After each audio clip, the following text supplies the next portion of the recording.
Hi, folks. This is Steve Chen, the host of Boldin Your Money podcast. And today we've got Fiona Ma, the treasurer of California, and David Teykaerts. We're going to be diving into the CalSavers program, how it got started, why it got started, what it's doing for people in California, and how it's benefiting both employers and employees. So, with that, Fiona and David, welcome to our show. Thank you. Thank you for having us. Yeah, no, appreciate the opportunity. As a long time, I think I've been here 30 years, resident of California. It's cool to meet you in person and appreciate your work. Fiona, as we get rolling, as I was researching you, I grew up in Rochester. I saw you went to RIT, so kind of a small world moment. So cold. I know. No going back, right? After you get to California. Going back. This 100%. is why we pay a little bit more taxes for the weather and the sunshine. 100%. I would love to get just a little bit kind of the day-to-day, a little bit about your journey and what it's like to run the treasury for the fourth largest economy in the world. I saw that we recently passed Japan. I'm kind of proud of this as a California resident, right? So this economy is behind only the US, China, and Germany. Correct. Yeah. So I would love to hear your story. Yeah, so I'm the oldest child of immigrant parents. My parents left China at an early age, immigrated to Hong Kong. They met in Toronto, Canada, and then settled in New York because my maternal grandfather was a minister, Presbyterian minister, and my mom was an only child. And so she basically followed my grandfather and whatever church he was at. And so my parents settled in New York City, where I was born and raised. After working 4 years in Yonkers, they saved enough money to buy our first house in Great Neck, Long Island, where I went to elementary, junior high, and high school, Great Neck North. Yeah. And then I decided to go to RIT because, number one, back then, my parents did not want me to get on a plane to go to school. So I could basically go wherever, was like drivable or busable. And back then, I wanted to be an accountant, or my father wanted me to be an accountant. And RIT had a very specific CPA track with 2 paid internships. And so I did my 2 paid internships with Ernst & Winnie in the Manhattan office, in the Trust and Estate Department, and they actually did offer me a job after. But by this time, my parents decided to move to San Francisco, again, following my grandfather and the church.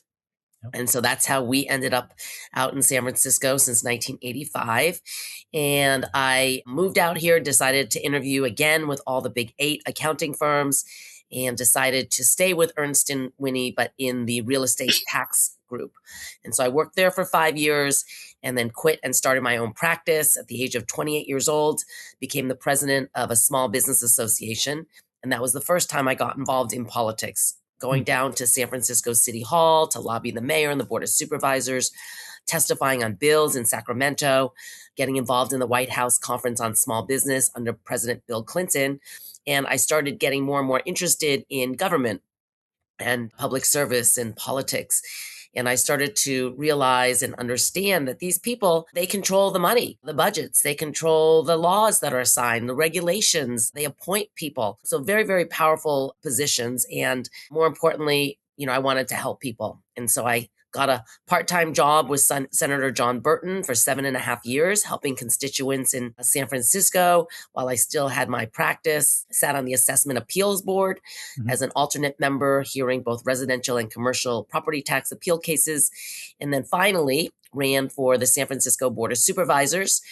Back then, 2002 to 2006, during the dot-com bust, I ran in the Chinese seat at the time, District 4, the Sunset District. And when I won, I was the only Asian member on the 11-member board and only the second woman. So San Francisco, we are the only city and county combined in the whole state.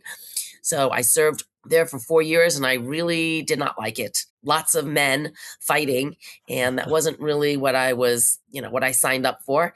Then I ran for the state assembly, 2006 to 2012. I served under 2 different governors, Arnold Schwarzenegger and Jerry Brown. I had 3 different speakers, and during the Great Recession. So second position, also in deficit budget years. Then I ran for the State Board of Equalization, a tax board. So my dad was getting a little bit happier with me that I wasn't wasting my education. Moving up. Yep. And then when I became chair, my second year, I called in 3 audits. And Governor Brown essentially disbanded the Board of Equalization, took away the taxing authority as well as the appeals, and then ran for state treasurer in 2018 and then reelected in 2022. So I never thought I was going to be in politics. I thought my path was to be a partner in CPA firm, one of the big 8 or one of the big 4 now, but something called me and pulled me, and this has been my life's passion and purpose for the last 30 years. So, just very happy to be in this position. And finally, my father is proud that I am the treasurer of the 4th largest economy in the world, and he's not bugging me to go back and do people's taxes. It's amazing what it takes, right? I got the tiger dad, like, hey, finally, you've gotten something done. Really great. That's awesome. Do you know Josh Becker? Yes. Yeah. So Josh went to school with my brother, Tim, at Stanford. And so he's the only other person I really know that's in California politics. And it's just interesting I know his story a bit, like through venture capital and stuff like that. Yep. And hearing your story, I love the fact that, you came from private sector, kind of, obviously immigrant and kind of like Horatio Alger, right? Making your way and proving yourself, and then hopefully bringing all those good practices to California and pragmatic thinking. Yeah, so awesome. So would love to appreciate that and just kind of like understand like the why and how behind CalSavers. When I was looking at it, I kind of thought that there was like a federal mandate to do these things, but it sounds like no, this was like an idea that started in California and now has spread to other states. Yeah. So, I am the banker. I'm one of 8 statewide elected officials. And under the Constitution, back then, all the gold came into the treasurer's office. So I have a big safe in the basement of our building. But essentially, we take in all the money. It's about over $3 trillion every day. We invest there's not one penny that is sitting in our account. So every day I have an investment team. Our short-term portfolio is about 160 billion, generate about $17 million a day for the state of California. And then I issue all the bonds for the state of California, the UC and the CSU systems. So that's kind of the bread and butter of the treasurer's office. Yep. And then when then Speaker Jess Unruh, very powerful speaker in the legislature, he became treasurer, he said, well, we're sitting on all this money. We should be doing more. So today I chair 15 boards that funds and finances affordable housing, children's hospitals, emergency crisis bed and regular hospitals, public transportation, green energy, advanced manufacturing, garbage and recycling, public transportation, small businesses. And then I have 4 savings programs. Scholarshare 529 is probably the one that has been around for the longest time, trying to encourage parents and guardians to put money into a child's higher education goals. And then the newest programs is CalSavers. Yep. David Teykaerts is my executive director, and he'll talk a little bit more about the nuts and bolts. CalABLE, which is a savings program for people with disabilities. Mm-hmm. And that program has changed a little bit, as CalSavers has, starting January 1st, 2026. And then our most recent program is our HOPE accounts for any child or guardian, child that lost a parent or guardian due to COVID, or kids, longtime foster youth in the system for 18 months or more. We will be making available $3,000 into their child savings accounts for higher education or a certified apprenticeship programs. So those are the 4 programs that started under the treasurer's office when I started 7 years ago. And we have done really, really well in terms of all of our metrics, making sure that more people are aware of what is available. They're opening accounts, they're saving more, and, just staying out of high consumer or student loan debt is basically one of my main goals.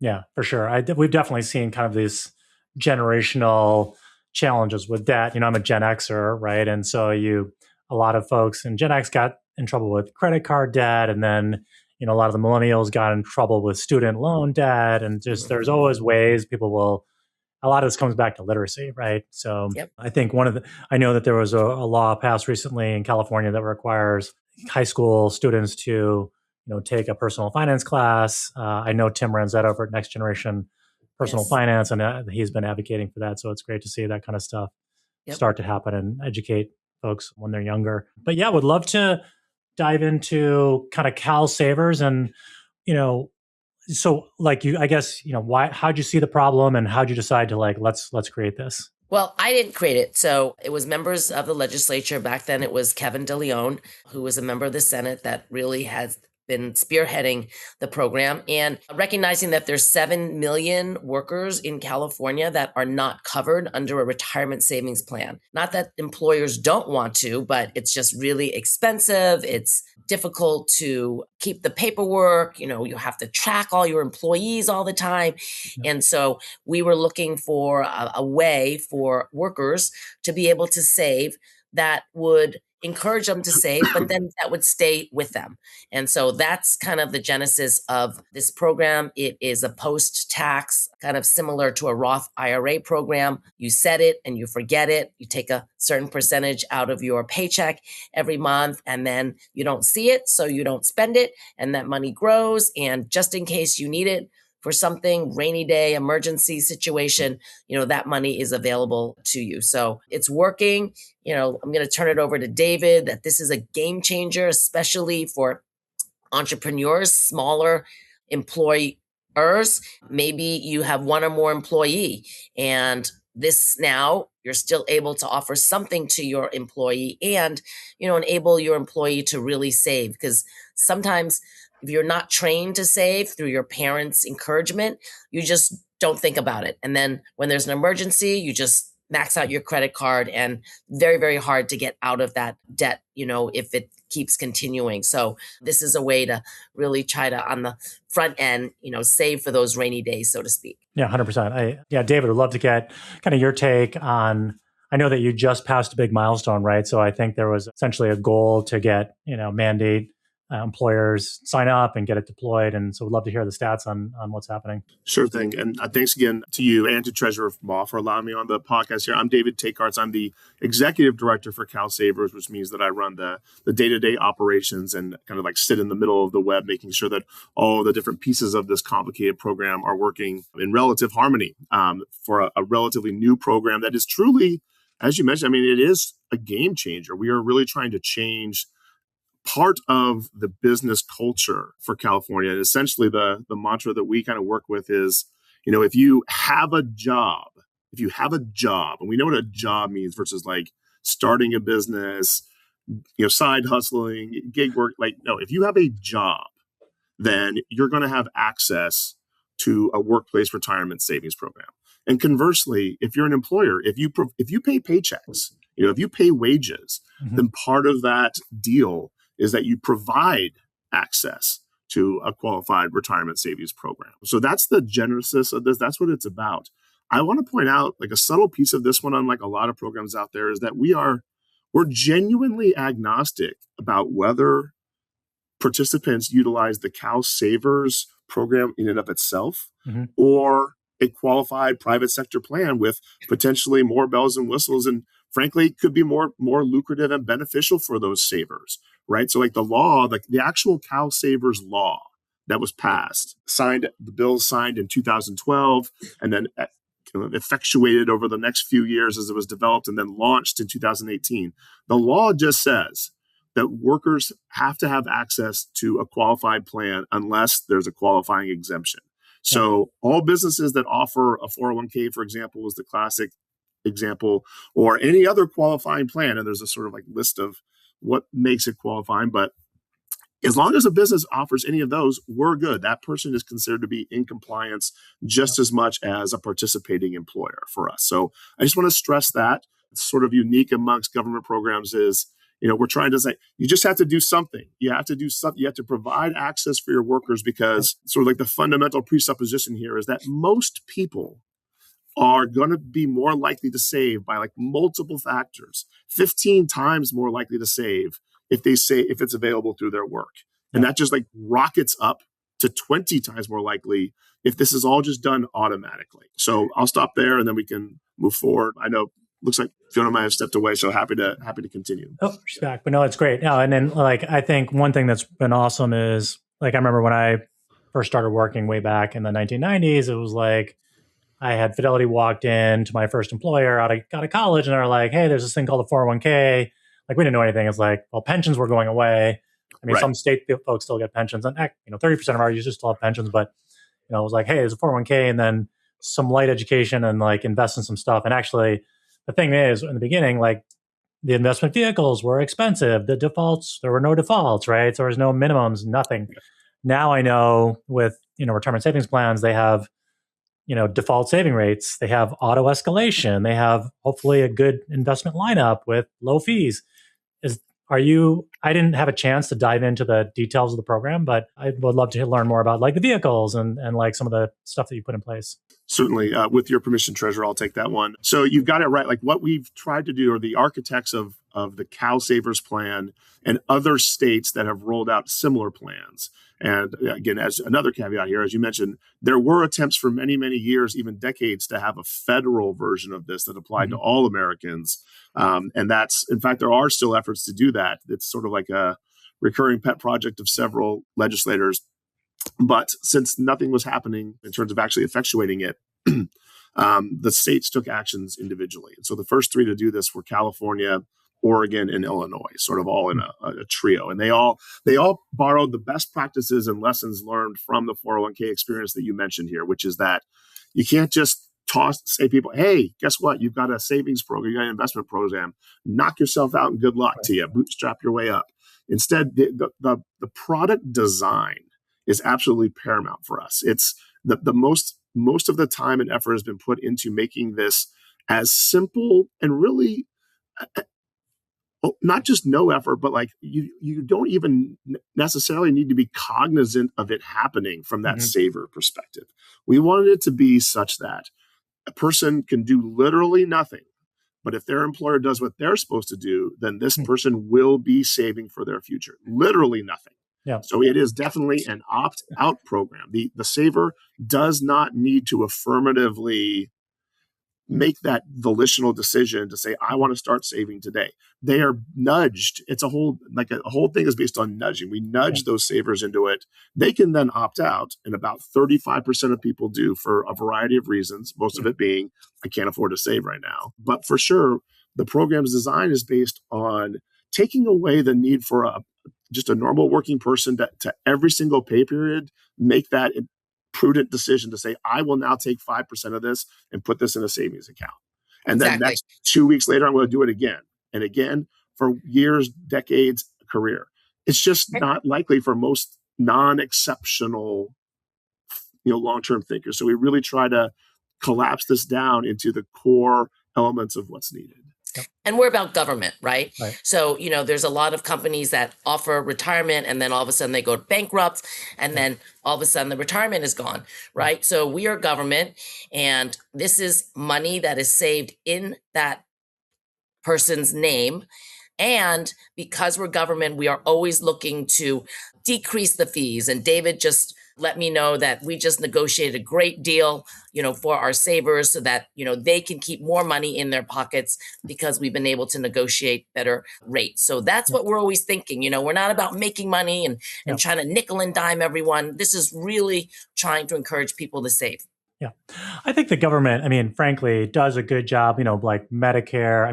It's never perfect, but the government actually does a good job of being like a mass market insurance vehicle. And I think a lot of folks, it is really saving and investing. It doesn't like what I say about, and we say about kind of getting wealthier. It's simple, but not easy, right? It's like people have to figure out, make enough money so they can save something, start saving and investing, make sure it's invested in the market, especially when you're younger, and do that for 20 years. And then over time, it's amazing what happens. You get to capture the power of compounding, and then you start having more and more money. It's really kind of and just the act of actually investing and feeling like you've got some money over here, like it changes your orientation. Like you're now your own owner versus like just a worker. Exactly. And so growing up, my parents started saving for us as soon as we were born. And I didn't go into student loan debt, I actually had money left over that I decided to put into a down payment into a 2-unit building in San Francisco. So, that started building equity for me that now, I've been able to be in government. I get paid a modest, I think, $185,000. But I know because of equity and building equity, it's, and saving as well, because my dad is always pounding into my head, you need to save whatever job I'm at. He's like, put away $500 a month. Right now I've got a scholarship 529. I'm putting $250 a month. I don't have any kids, but just in case I find needy kids that need a little help to go to college, I'll be able to transfer that money to them. So for me, if I don't see it, I don't spend it. That's awesome. So what are some of the stats, David? I'd love to hear from you. Like, what are some of the stats that you're seeing? I see that there's 255,000 employers, about 600,000 savers, $1.5 billion. Obviously, if you get for every $1,000 that these people save, you're going to add another $600 million. So it's like starting to get folks really kind of hooked into saving here is going to be pretty material. Yeah, the economies of scale are starting to kick in for us here. So again, the program's now been in existence and launched, at least as a pilot, since 2018. So we completed our first 7-year contract term with our third-party administrator, the folks that actually handle the day-to-day of a lot of this. And then, as Treasurer Ma mentioned, we were able to, now that we've established a proof of concept, now that after 7 years, this program and now 13 other states have modeled their program on ours, it's not going away. It's not going to fail. There was a moment in time early on where someone could say, well, I'm just going to play a wait and see here because this was entirely new. The idea of having a backstopping, retirement savings program for private sector workers that traditionally had never had access to savings. It was, this was a bold and innovative leap forward. And so there was some market trepidation around that. I know that there was businesses and really like the private sector financial industry was a little bit squirrely around this too. But what it's really done is sort of that rising tide raising all ships thing, where in fact, not only has CalSavers not threatened or taken business from legacy financial institutions, they've in fact seen like 22% growth because again, the mandate, the actual law says you just have to offer the best possible, let me walk that back entirely. You have to offer a qualifying retirement plan. And as you might imagine, some rather, if I'm a salesperson for a 401k program, that's music to my ears. Yeah. You get on the phone with your client and say, you have to do something now. You've been on the fence about this. Here's the deal we're offering. I mean, I always found the resistance from industry to be, I was like, why are you objecting to this? It's not going to hurt you. And that's proven to be true. We don't hear anything from them anymore. Have you guys gone to the government, the federal, if you could so I think obviously a huge driver. I mean, for me, I've always maxed my 401k, right? And I had a solo 401k for a while. And I was a small business owner. So you learn, what you learn in this country is that if you're a small business owner and you're tax efficient, you can stack money, right? By taking advantage of qualified savings and stuff. Did you ever consider going to the government, the federal government, saying, hey, let's create a special exemption for these state programs? Because people would fill their 401ks if they have a private sector and then fill this too. Yeah. If it and additionally, that would drive a huge amount of savings for you. Well, we are really bound by, this is truly just a Roth IRA. That is the financial vehicle.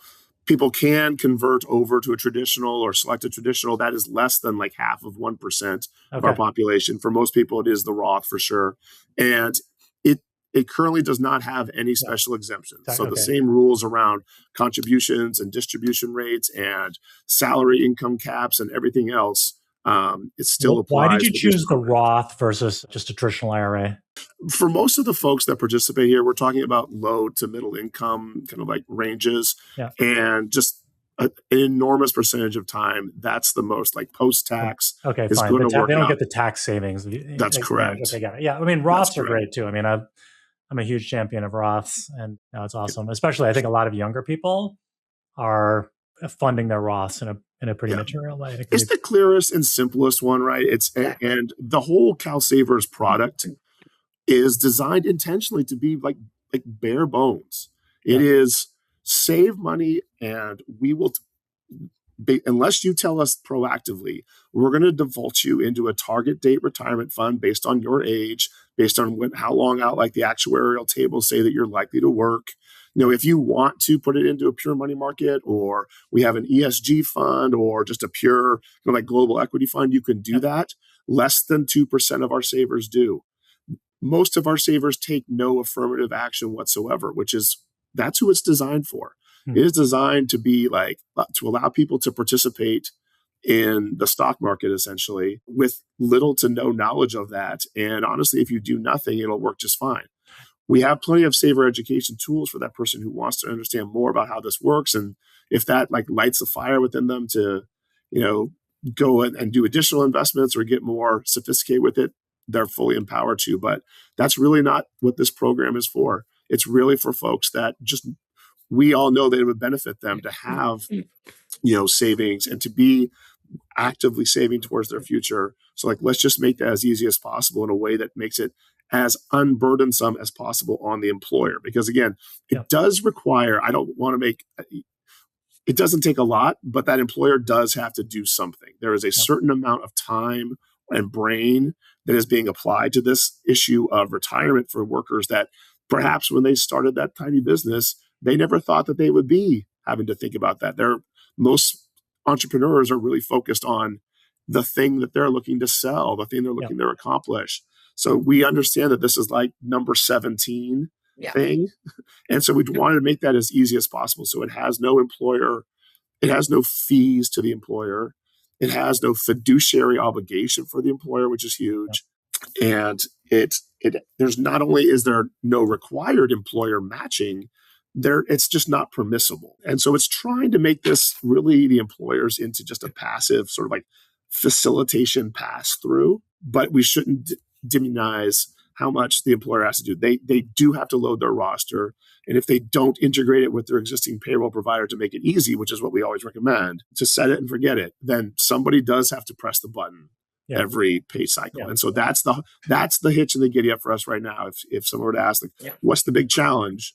It is for us, it's really on the employer side. It's really making it as easy and stimulating action for the employer to run that payroll, because it doesn't happen automatically unless they set it up that way. And so we're just trying to change, like that going from 0 to 1 is the hardest part. And we've actually gone out and done interviews. Like here in Sacramento, there's a very popular restaurant called Sellin's. And we did a press conference with them, and one of the managers was interviewed, and she totally forgot about it.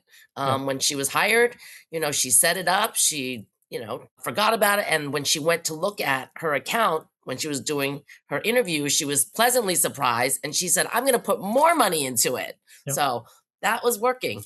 Totally happens. I mean, I had this experience too. Like even though our company creates, financial planning and retirement planning software, like your narrative and story is right. Like we were kind of bootstrapping it. We didn't really have a 401k. We didn't, even though we're in this business, we didn't have 401k. And I was like, kind of like we're not super proud of that. And so a few years ago, we put that in place and matching. And then what's really interesting is, start saving and not thinking and just have it in the market and don't think about, obviously we've had a few good years here of great returns, but you kind of look at it and you're like, wait a sec, this is starting to be a material amount of money. And so hopefully that kind of feeling starts to happen for a lot more California residents here. I was looking at the data. There's 40 million people roughly in California, 20 million in the workforce.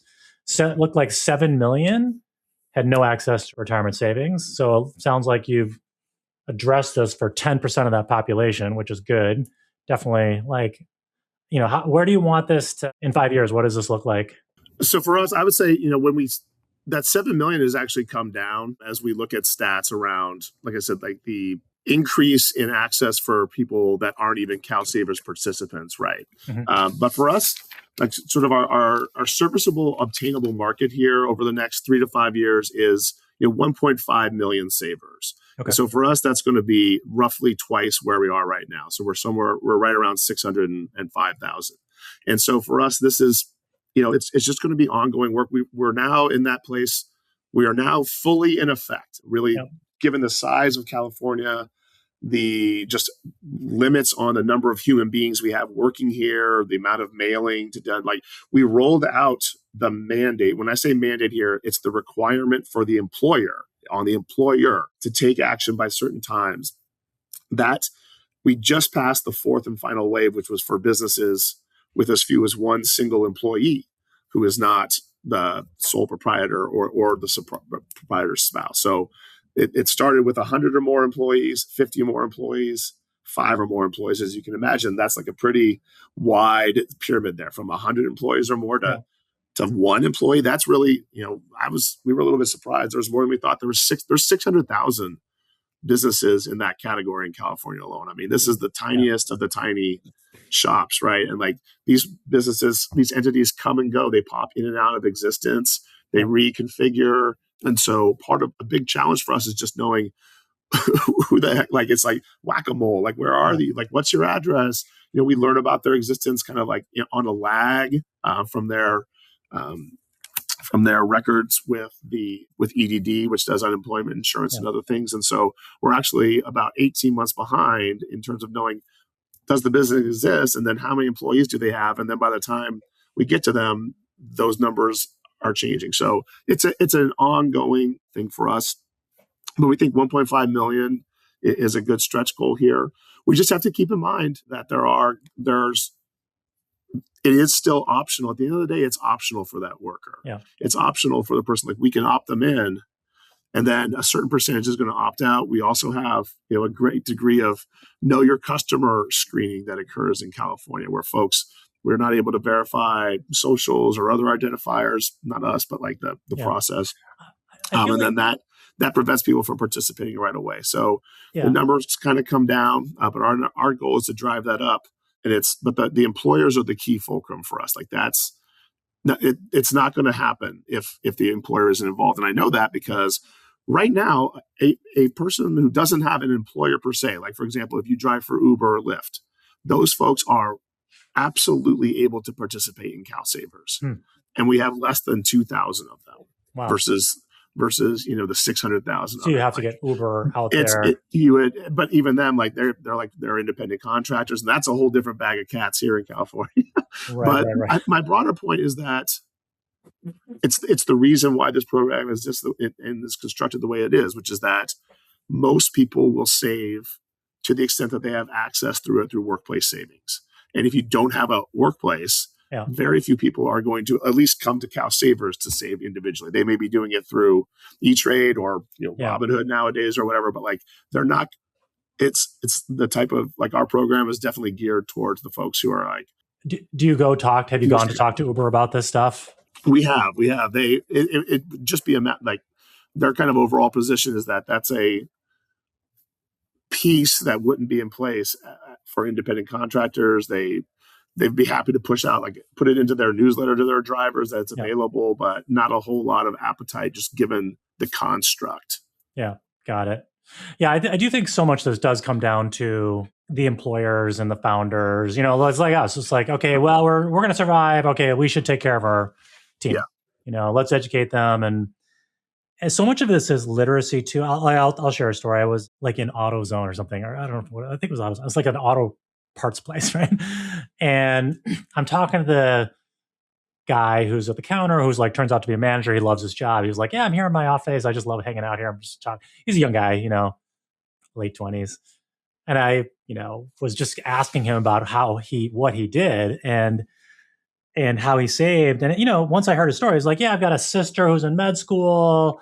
I'm supporting her. I love this work. They've rolled out a retirement savings program. I started participating, and he had saved up like $50,000, $60,000, and it was like, I was like, okay, that's great. It's way more than I would have thought. Mm-hmm. You're talking to a retail store manager who was relatively young, but he had gotten into it. He had gotten smart about it.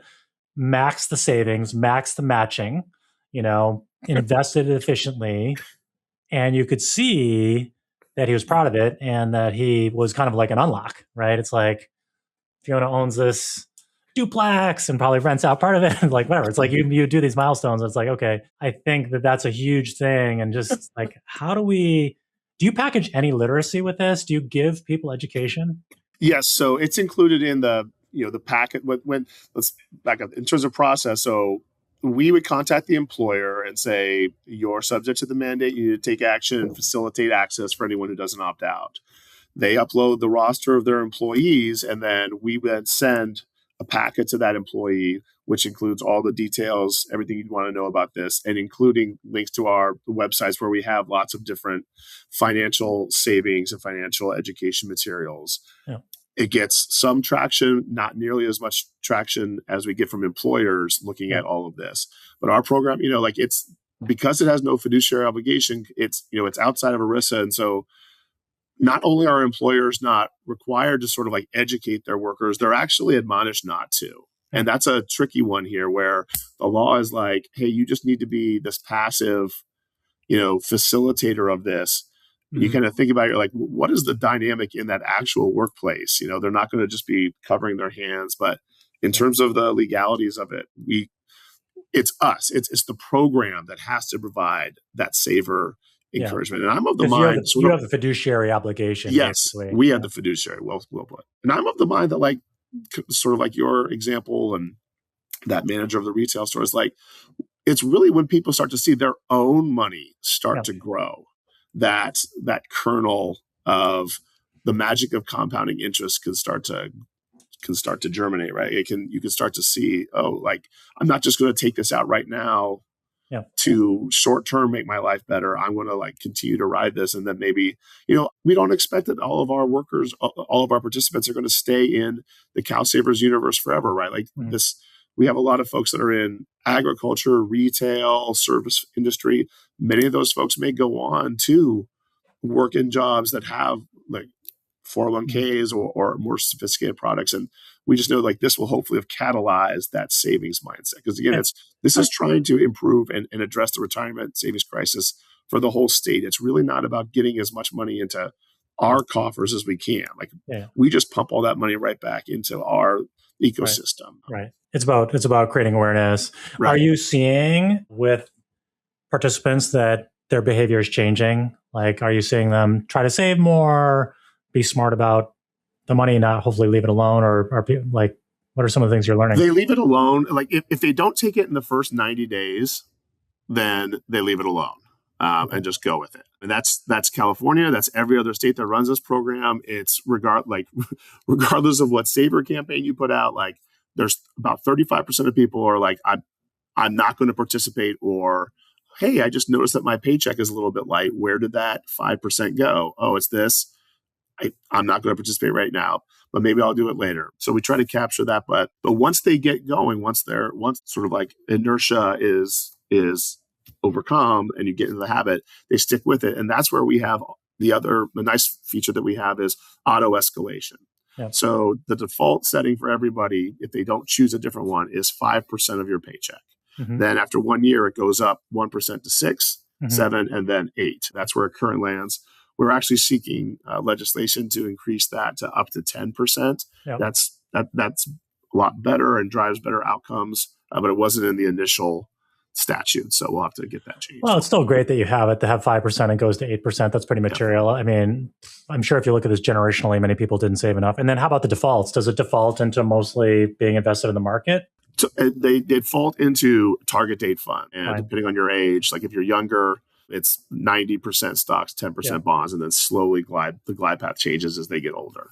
What are the demographics of your users? Is it mostly younger users because they're earlier in their career, lower income folks? Yes, it is mostly folks under the age of 45. Our average participant is a 38-year-old Hispanic woman. That's our most common, but it's everybody across all kinds of sectors. Awesome. Biggest sectors, again, restaurants, retail, and then like medical, like lots of small medical related shops out there. I'm learning that have between 1 and 10 employees. Yeah. I love it. I like it's great that you guys have done this and that it's being adopted and you have real usage. I mean, even the scale is amazing, right? I think for most companies, you'd be like, oh, my serviceable addressable market's, I'm halfway to, you're almost halfway there, right? Like, I think for a lot of companies, you're like, well, if I can get 5% of the way there, that's a really good business. But well, we have to be honest. I mean, like one of the key, I would venture to say, and it's not the most glamorous piece, but for sure, this is a mandated program. And so this was the original architects. Everybody back to day one in this realized that if we just make this a voluntary offering available to people, frankly, you might as well not do that. I mean, that exists right now through any bank, credit union, a million other places. Like, if you're going to do it as a voluntary thing for people, that's not going to happen.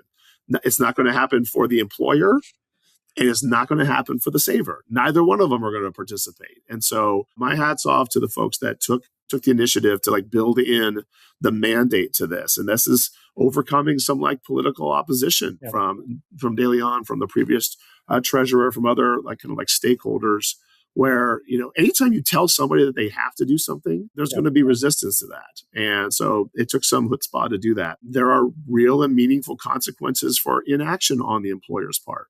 If they are adamant in refusing to comply, they neither run our program nor any other eligible program and just refuse to do that, then the penalties are pretty steep. It's $250 per person for whom they fail to facilitate access. And then it doubles from there up to $500 more per person. Yep. So, I mean, if you have just 10 employees, and that's 1 year.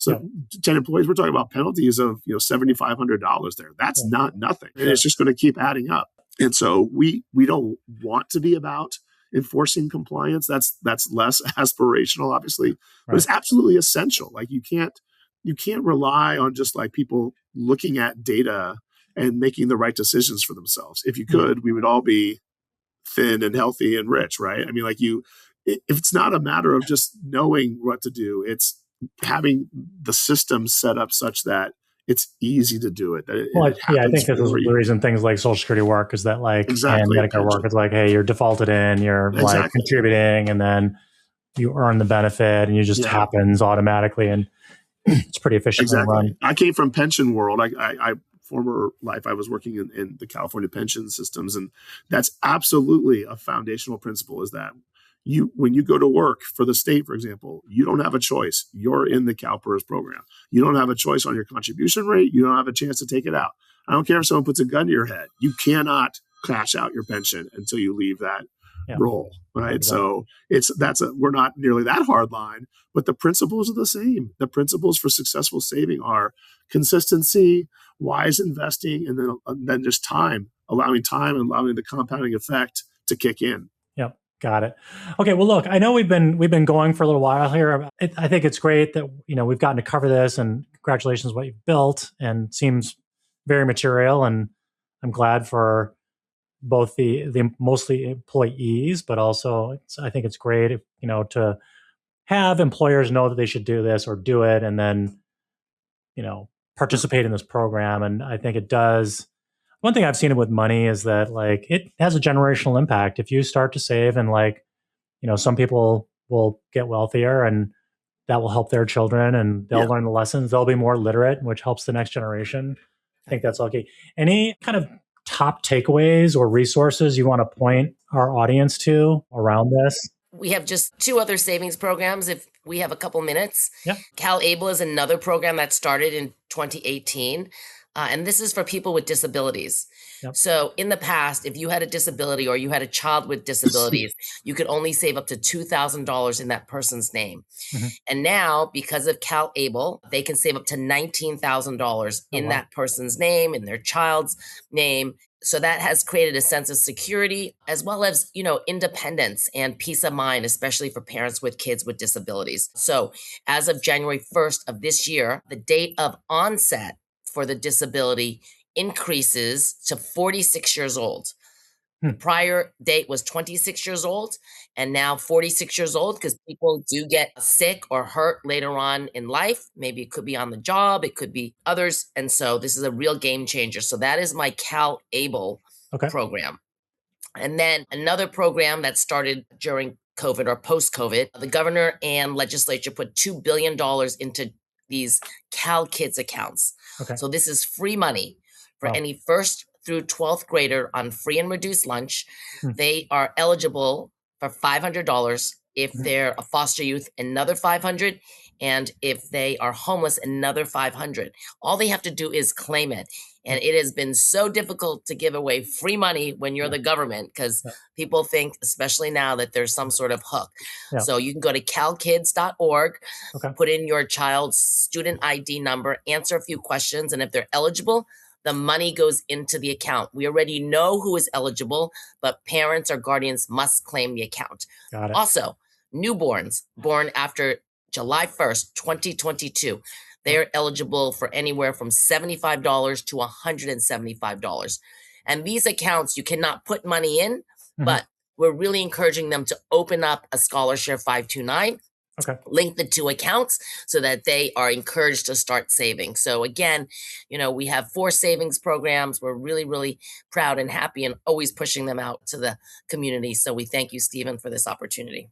No, I appreciate it. Yeah, we'll definitely put links to CalSavers, CalABLE, right? The scholar share stuff. So it's awesome that you're providing this, and hopefully people are taking advantage of it, and hopefully people listening, if you know folks that could benefit from this, definitely spread the word and point people to this. A lot of folks in our community they're planning. They're financially literate. They're planning enthusiasts. A lot of them are CPAs and CFPs. There's all kinds of engineers, all kinds of users. David, anything you wanna shout out? Yeah, I just want to reiterate that right now, CalSavers is now the law of the land in California. Okay, again, if you have a job or if you provide jobs, then CalSavers is now part of the texture of how we need to provide and think about our futures. And again, we're happy to have you offer any other qualifying plan. This is about addressing the retirement security crisis. And I would just ask your listeners, if you know anybody who runs a business, or if you have, say, younger people that, not kids, it's 18 and over, but younger folks that are early on in their career. And if they're working in retail or restaurants or anything like that, they're likely to have an employer who's offering the program. They should get started early. There's just really no downside. We try to make it as easy, as low cost as possible, very competitive with other products out there. So this is, we've moved through our rollout phase, and this is going to be the way that it works and in full effect for in perpetuity, really, here in California. Awesome. Well, as an entrepreneur that started multiple companies in California, they're always getting created, and it'll be a good vehicle for people to access. So that's exciting. Yeah, no, it's great stuff. And, by the way, if you guys ever want to offer, financial planning, or our tool is free for anybody to create their own financial plan. They can get literate. So maybe it's a resource for you guys as well. And we can look at incorporating these programs in our platform as well. Okay. Well, look, with that, so Treasurer Ma, Fiona, appreciate hearing your story and taking the time and to come on here and talk about CalSavers, and David as well. It's great to hear kind of what you're accomplishing and see kind of government in action. So that's cool. Okay. Thank you. Thank you so much. Thank you. My pleasure. Thanks, David. Appreciate it.